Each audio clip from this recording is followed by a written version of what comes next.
So I coach golf at Dexter. I wake up at 6:40 on Friday mornings and bring donuts to high schoolers. We went to the pep rally. Go Hornets! Every Tuesday and Thursday I go to lunch at Huron High School. It's a crazy experience. One time I actually got called a giant by some kid that I don't know. Every Wednesday at 6 a.m. I wake up bright and early for Skyline Campaigners. I spent 2.5 hours at a coffee shop with a girl just talking about important things going on in her life.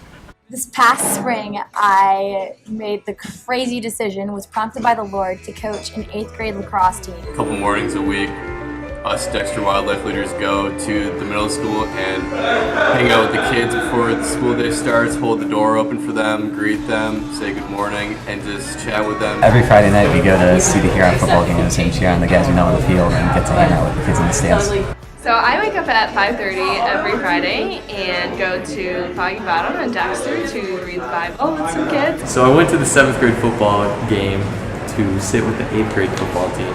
I knew one kid on the team. I sat and just hung out as they showed me strange YouTube videos for about an hour and a half. I go to Panera with my junior leaders and they rock, and they usually get mac and cheese and cookies and really good food, and then we talk about Jesus and how we're going to lead in school. My staff orientation for my summer job 2 summers ago, I took one of 2 days off to go see one of my wildlife girls' volleyball tournaments. One of the girls lives about 40 minutes extra away from Campaigners or club or whatever we do.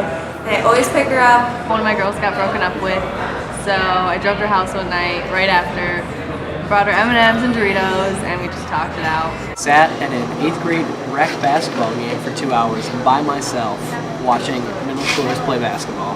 Drive 2 hours from my classes in Northern Michigan to camp to spend 3 hours with them, and then 2 hours there.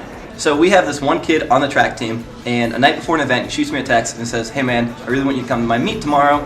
It's at Lincoln at noon," which I thought was weird because it was like a school day. So I show up at Lincoln at 12 to watch him compete. And I get there and no one is there, but I kind of said, okay, forget it. So I sit in the bleachers and I get a text on my phone, and he says, "Oh my gosh man, like the event's at 4 o'clock, don't get here yet, we're just warming up." So I was like, oh yeah, I haven't left Ann Arbor yet. So I go home, come back at 4, and I see him, and he's just really happy that I came. And he's like, "Oh my gosh, I'm so glad you didn't show up early." And I was like, yeah, that would suck, you know, like I would hate that. He has no idea that I was there 4 hours early and then left to come back. So why'd you do all that? Because I love the kid, because I wanted to hang out with him, because I wanted to see him compete and do what he loves. Because I think she's great and she really loves volleyball, and I just wanted to support her in what she loves, and I love her. Because I wanted to show these guys that I really cared about them, go where they are, just to be with them and be there for them. Just try to build relationships a little bit at a time with them. Great opportunity to get to know girls, to love girls, to cry with the girls, to encourage the girls, to run with the girls. Really great opportunities to just get to know girls that need to know Jesus. Because they're so fun, and we literally are the life of Panera when we're there, and I just love talking about Jesus with them and talking about how we're going to lead kids in Dexter together. Because 40 minutes with that one girl just makes such a difference in her life, and I would not know her the way I know her if we didn't have that time. Because I love her, and her worth is not based on one boy's feelings about her. Because I love Jesus and Jesus loves them. Because I love them and I know God loves them way more. Because I want to see kids come to love Jesus like I do. I do all this because I love them and want them to be able to see how much Jesus loves them.